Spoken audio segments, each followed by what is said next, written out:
अच्छा, एक बात क्लियर कर दूं कि अगर आपको 1 करोड़ का टारगेट जल्द से जल्द अचीव करना है तो आपको वो सारे सेक्रीफाइसेस करने होंगे जो आम तौर पर लोग नहीं करना चाहते। एंड अगर आपको लगता है कि ये बहुत आसान होने वाला है तो आप गलत हैं। ये बहुत मुश्किल होने वाला है, इसके लिए आपको 9 to 5 नहीं 5 to 9 मेहनत करनी पड़ेगी। So watch this video till the end. तो अगर ब्रॉड इमेज पर देखा जाए तो हर इंसान जो भी पैसा कमाता है वो कुछ ना कुछ सेल करके पैसा कमाता है। फॉर एग्जाम्पल, अगर कोई जॉब करके पैसा कमाता है तो वो अपना टाइम सेल करके पैसा कमा रहा है। अगर कोई स्किल बेस्ड काम करता है तो वो अपना काम बेच के पैसा कमा रहा है। एंड अगर कोई पॉलिटिशियन है तो वो झूठे वादे करके पैसा कमा रहा है। एंड अगर कोई कंसल्टेंट है तो वो फिर अपना एक्सपीरियंस बेचकर पैसा कमा रहा है। तो सीधी सी बात यह है कि इस दुनिया में कोई भी इंसान अगर पैसा कमा रहा है, अगर कोई बिजनेसमैन है तो वो अपना प्रोडक्ट या कोई सर्विस सेल करके पैसा कमा रहा है।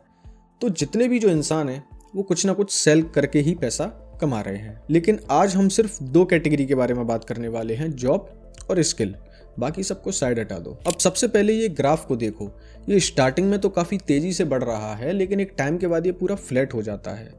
ये है जॉब करने वालों का ग्राफ। अब ये दूसरा ग्राफ देखो। ये स्टार्टिंग में तो काफ़ी स्लो बढ़ता है, लेकिन जब इसका प्लेटफॉर्म सेट हो जाता है फिर ये बहुत तेज़ी से ऊपर जाता है। तो अब मुद्दा ये है कि मोस्टली लोग जॉब करते हैं, तो अब ऐसा क्या किया जाए कि जॉब करने के साथ साथ स्किल वाले ग्राफ की जो ग्रोथ है उसका मजा लिया जाए। ये पॉसिबल तो है, लेकिन उसके साथ साथ आपको कुछ ना कुछ और ऐड ऑन करना पड़ेगा। अब वो जानते हैं।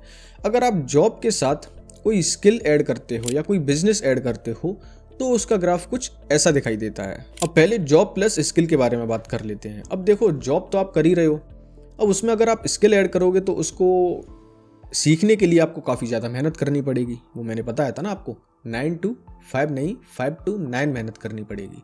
तो अब इसे सीखने के लिए आपको रातों रात जागना पड़ेगा, काफ़ी सारी मेहनत करनी पड़ेगी। एंड वो स्किल कोई भी हो सकती है। फॉर एग्जांपल, आप कोई एडिटिंग सीखना चाहते हो या कोई ग्राफिक्स डिज़ाइनिंग सीखना चाहते हो या आपको बच्चों को ट्यूशन पढ़ाना अच्छा लगता है, तो ये सारी चीज़ें आपको सीखनी पड़ेंगी। इनके लिए आपको मेहनत करनी पड़ेगी।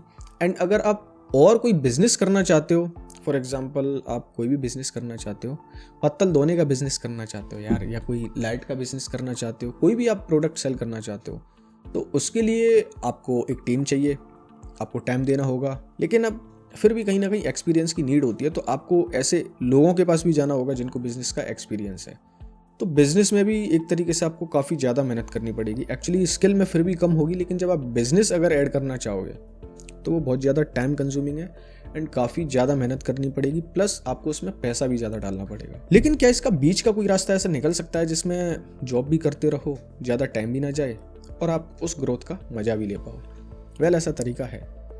अगर आप जॉब प्लस इन्वेस्टिंग को ऐड कर दो तो ये पॉसिबल हो सकता है, लेकिन काफ़ी सारे लोग इस जॉब प्लस इन्वेस्टिंग को सुन के वीडियो छोड़ देंगे, क्योंकि उन्हें ये लगेगा हाँ यार, बाकी लोगों की तरह ये भी एक वीडियो चेपने आ गया। ऐसा नहीं है, वीडियो का एंड तक देखो तब आपको समझ आएगा। तो जॉब प्लस इन्वेस्टिंग को अगर ऐड कर दिया जाए तो आप उस जो स्किल वाला ग्राफ है उसकी ग्रोथ का आप मज़ा ले सकते हो। लेकिन अभी इन्वेस्टिंग करनी कैसे है, ये बहुत इंपॉर्टेंट बात है। तो इसके लिए मैं आपको थोड़ा ना स्टार्टिंग से आपका एक कॉन्सेप्ट भी क्लियर कर दूंगा। तो स्टार्टिंग से शुरू करते हैं। इन्वेस्टिंग 2 टाइप की होती है अगर एक ब्रॉड इमेज पर देखा जाए तो। एक डिफेंसिव इन्वेस्टिंग। आपको यूट्यूब पर जितने भी जो मेरी नीश के जो क्रिएटर हैं फाइनेंस नीश के, वो आपको बोलते होंगे कि हमेशा अपना पोर्टफोलियो डाइवर्सिफाई करके रखिए, कभी भी किसी भी एक एसेट क्लास में ज़्यादा पैसा मत लगाइए एंड अपने पैसे को डाइवर्सिफाई करके इन्वेस्ट कीजिए। मैं इस अप्रोच को नहीं मानता। उसका रीज़न है, ये जो इन्वेस्टिंग है ये डिफेंसिव इन्वेस्टिंग है, विच मीन्स अगर आपके पास 5 करोड़ रुपए हैं एंड आप उसे किसी भी एसेट क्लास में इन्वेस्ट करते हो, फॉर एग्जांपल आप गोल्ड में इन्वेस्ट करते हो जिसका एवरेज CAGR 8 से 10% का निकल कर आएगा, तो अगर आपके पास 5 करोड़ है तो आपके पास एक अच्छा खासा रिटर्न बन जाएगा, करीब करीब 40 लाख साल का।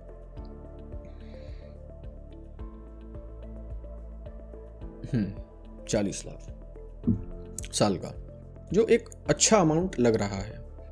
लेकिन बात यह है कि 5 करोड़ होने तो चाहिए, तब तो ये चीज़ समझ आती है कि डिफेंसिव इन्वेस्टिंग करो या उस 5 करोड़ रुपए को आप निफ्टी 50 में इन्वेस्ट कर दो, तो वहाँ पर रिटर्न परसेंटेज कम होंगे लेकिन एक अच्छा खासा अमाउंट आपका हर साल आता रहेगा। तो ये तो समझ आता है डिफेंसिव इन्वेस्टिंग में। लेकिन अब मैं बात कर रहा हूँ मिडिल क्लास लोगों की, जिनके पास महीने का इन्वेस्ट करने के लिए 10,000 है या 5,000 रुपये है। तो अब 5,000 10,000 रुपये को अगर वो डिफेंसिव इन्वेस्टिंग में लगाएंगे तो वो क्या ग्रो करेगा यार। फिर तो 1 करोड़ होगा या चीप, अब हो भी जाएंगे।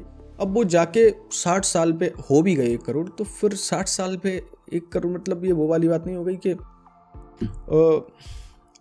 अमरूद खाना चाह रहे थे, अब लोगों ने बोला कि नहीं खुद का पेड़ लगाओ, अब पेड़ लगा के अमरूद आए हैं, अब दांत नहीं है खाने के लिए, तो अब अमरूद का करोगे क्या। अब तो वो अमरूद है, उसको आपके बच्चे खाएंगे, आप तो क्या ही खाओगे। तो यहाँ पर एक और मेथड इन्वेस्टिंग का वो है ऑफेंसिव इन्वेस्टिंग। दो तरीके की इन्वेस्टिंग होती है, defensive and offensive. Offensive investing थोड़ी सी ना एक रिस्की कैटेगरी वाली इन्वेस्टिंग होती है, इसमें आप थोड़े से ऑफेंसिव होते हो, डिफेंसिव नहीं होते, आप पैसे को बचाने की नहीं सोचते। इसमें पैसा माइनस भी हो सकता है, लेकिन इसमें रिटर्न के चांसेस भी हाई होते हैं अगर आपको इसमें रिटर्न मिलते हैं तो। ऑफेंसिव इन्वेस्टिंग का सीधा सीधा मतलब है आपको अपने इन्वेस्टमेंट के ऊपर बेट लेनी होगी, ये नॉन नेगोशिएबल चीज़ है। अगर आप एक तेज़ी से अपने पैसे को ग्रो करना चाहते हो तो इसके अलावा और कोई ऑप्शन नहीं है। लेकिन अगेन 2 तरीके की इन्वेस्टिंग है तो 2 तरीके इन्वेस्टर भी हैं। एक जो बिल्कुल रिस्क लेना नहीं चाहते, उनको ये है कि भाई माइनस में नहीं जाए लेकिन धीरे धीरे पैसा बढ़ता रहे। लेकिन एक इन्वेस्टर ऐसे हैं कि भाई पैसा ना तेज़ी से ग्रो करे, माइनस भी जा रहा है तो भी मुझे चलेगा लेकिन तेज़ी से ग्रो करे। क्योंकि अब बात समझो ना, मैंने अभी आपको एग्जांपल देके समझाया, बड़ा कैपिटल है तो डिफेंसिव इन्वेस्टिंग समझ में आती है, क्योंकि इतने बड़े पैसे पर आप रिस्क नहीं ले सकते। अगर आपको 1 करोड़ रुपए किसी कंपनी में लगाने हैं तो आप उस कंपनी की पूरी जन्म कुंडली निकाल के इन्वेस्ट करोगे। लेकिन अगर आपको 10,000 लगाने हैं तो आप दिमाग भी नहीं लगाने वाले हो, आप किसी के कहने पे ही लगा दोगे 10,000, लेकिन 1 करोड़ नहीं लगाओगे ना। तो कहने का मतलब ये है, अगर आपके पास बड़ा कैपिटल है तो आपको डिफेंसिव इन्वेस्टिंग अच्छी लग सकती है, लेकिन अगर आपके पास छोटा कैपिटल है तो डिफेंसिव इन्वेस्टिंग करके क्या ही मतलब, तो खाड़ लोगे यार 5,000 या 10,000 रुपये इन्वेस्ट करके। अब 60-70 साल पे 1 करोड़ होंगे तो मुझे तो वो समझ आएंगे नहीं। तो ऑफेंसिव इन्वेस्टिंग में आपको थोड़े रिस्की एसेट में पैसा लगाना पड़ेगा। अब ऑफेंसिव इन्वेस्टिंग को डिटेल में समझते हैं। तो ऑफेंसिव इन्वेस्टिंग में सबसे पहले तो वो एसेट क्लास बाहर हो जाते हैं जिनमें 8 से 10-12% तक रिटर्न मिलते हैं, क्योंकि इनमें अगर आप इन्वेस्ट करने जाओगे तो 10 से 12% के रिटर्न एक लॉन्ग टर्म में तो आपको अच्छी ग्रोथ दे सकते हैं, जल्द से जल्द नहीं दे सकते। तो आपके 8 से 12% वाले तो बाहर हो गए इसमें। तो अगर 8 से 12% आप आउट करके अगर देखोगे तो वहाँ पर कुछ ऑप्शन हैं जो आपके लिए बचते हैं। सबसे पहले तो इक्विटी का सेगमेंट तो आपके लिए बचता ही है, एंड आप डायरेक्टली स्टॉक्स में भी इन्वेस्ट कर सकते हो। एंड उसके अलावा क्रिप्टो है, बिटकॉइन है, लेकिन वो कुछ ज़्यादा ही ऑफेंसिव हो जाएगा, उसका तो ना सिर है ना पैर है, कुछ पता ही नहीं है, तो वो थोड़ा सा आपको साइड में रखना चाहिए। तो ले दे के आपके पास जो बचता है वो कॉर्पोरेट बॉन्ड्स हो सकते हैं, या फिर आपके पास इक्विटी का ये एक ऑप्शन बचता है।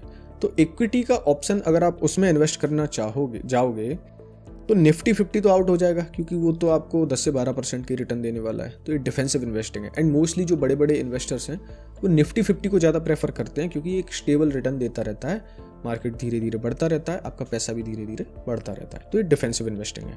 ऑफेंसिव में ना, अगर आपको इक्विटी में इन्वेस्ट करना है तो अब आपके पास काफ़ी सारे ऑप्शन है, म्यूचुअल फंड है, ETF है, एंड डायरेक्टली स्टॉक्स में भी आप इन्वेस्ट कर सकते हो।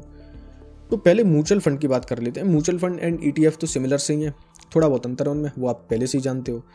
तो म्यूचुअल फंड और ETF दोनों की बात कर लेते हैं। तो अगर आप म्यूचुअल फंड में इन्वेस्ट करने जाओगे तो फिर आपको मिड कैप ऑप्शन मिलता है, मिड कैप इंडेक्स में इन्वेस्ट कर सकते हो, आप स्मॉल कैप इंडेक्स में इन्वेस्ट कर सकते हो, या फिर आप किसी फ्लेक्सी कैप में इन्वेस्ट कर सकते हो अगर आपको फंड मैनेजर पे काफ़ी ज़्यादा ट्रस्ट है एंड उसका ट्रैक रिकॉर्ड अच्छा है। तो 3 ऑप्शन आपके लिए हैं। ETF में तो इंडेक्स फंड ही है, तो वहाँ पर भी आपके लिए mid cap index fund, mid cap ETF, या फिर आपके लिए स्मॉल कैप ETF, आपके लिए यही ऑप्शन है। तो अब जो कम ऑफेंसिव होना चाहते हैं उनके लिए बेस्ट ऑप्शन हो सकता है मिड कैप इंडेक्स फंड, चाहे वो ETF हो चाहे वो म्यूचुअल फंड हो। इट्स डिपेंड ऑन यू कि आपको ज़्यादा कंट्रोल चाहिए या आप एक SIP करके छोड़ देना चाहते हो। It's depend on you. तो मिड कैप इंडेक्स फंड एक बेस्ट ऑप्शन हो सकता है अगर आप कम ऑफेंसिव इन्वेस्टिंग करना चाहते हो। लेकिन अगर आप ज़्यादा ऑफेंसिव इन्वेस्टिंग करना चाहते हो तो फिर आपके लिए स्मॉल कैप इंडेक्स फंड एक बेस्ट ऑप्शन हो सकता है, क्योंकि इसमें आपको रिटर्न्स काफ़ी ज़्यादा मिलेंगे। अब देखो, रिस्की तो है, लेकिन अगेन मैंने वही बताया ना यार कि रिस्क लेना ही ज़रूरी है। सेकंड चीज़, इसमें अब मोस्टली क्रिएटर बोलते हैं कि उसे डाइवर्सिफाई करिए एंड एक एसेट क्लास में ज़्यादा पैसा नहीं लगाना चाहिए। मैं इस बात को नहीं मानता, क्योंकि अगर आप सारे एसेट क्लास में ही पैसा डाइवर्सिफाई कर दोगे, रियल इस्टेट है एंड इक्विटी है, गोल्ड है, सिल्वर है, बॉन्ड्स हैं, तो फिर क्या ग्रो करेगा पैसा? मतलब अगर स्पीड चाहिए तो बिजनेस आप करने से रहे, स्किल आपके पास कोई है नहीं, तो ले दे के एक इन्वेस्टिंग बचती है। अगर उसमें भी अगर आप डिफेंसिव इन्वेस्टिंग करोगे तो फिर तो कोई सेंस बनेगा ही नहीं। जल्दी अगर आपको 1 करोड़ अचीव करना है तो फिर आपके लिए स्मॉल कैप इंडेक्स फंड एक बेस्ट ऑप्शन निकल कर आता है अगर आप ऑफेंसिव इन्वेस्टिंग ज़्यादा करना चाहते हो। अच्छा, कुछ लोग और भी अल्ट्रा प्रो लेवल के होंगे क्योंकि हर जगह मिलते हैं कि भाई हम तो और भी ज़्यादा रिस्क ले सकते हैं, वो ऑप्शन बताओ। तो फिर तो एक ले दे के स्टॉक्स ही बचते हैं। देखो बिटकॉइन तो फिर वो एक अलग ही चीज़ हो गई, वो तो करना भी नहीं चाहिए अगर आप इंडिया में रहते हो तो फिर आपके लिए डायरेक्टली स्टॉक्स चूज़ करना ही ऑप्शन बचता है। तो अगर आपको नॉलेज है, आपको एक्सपीरियंस है मार्केट का, तो फिर आप डायरेक्टली स्टॉक्स भी चूज़ कर सकते हो, लेकिन वो थोड़ा मेरे हिसाब से आपके लिए ज़्यादा रिस्की हो जाएगा। आपके लिए बेस्ट ऑप्शन एक स्मॉल कैप इंडेक्स फंड हो सकता है एंड आपके लिए एक बेस्ट ऑप्शन फ्लेक्सी के फंड हो सकता है एंड ये आप ETF में भी ट्राई कर सकते हो। तो ये हैं ऑफेंसिव इन्वेस्टिंग के कुछ ऑप्शंस जिनमें आप इन्वेस्ट करके अपने पैसे को काफ़ी तेज़ी से ग्रो कर सकते हो। ये था आज का वीडियो। अगर आपको वीडियो अच्छा लगा तो वीडियो को लाइक करिए, चैनल को सब्सक्राइब करिए एंड अगर आपको ETF के बारे में काफ़ी डिटेल में जानना है तो आप मेरा ये वाला वीडियो देख सकते हो जिसमें मैंने ETF को काफ़ी अच्छे से डिटेल में कवर किया है। अब आपसे मुलाकात होगी अगली वीडियो में, तब तक के लिए अपना ख्याल रखिए।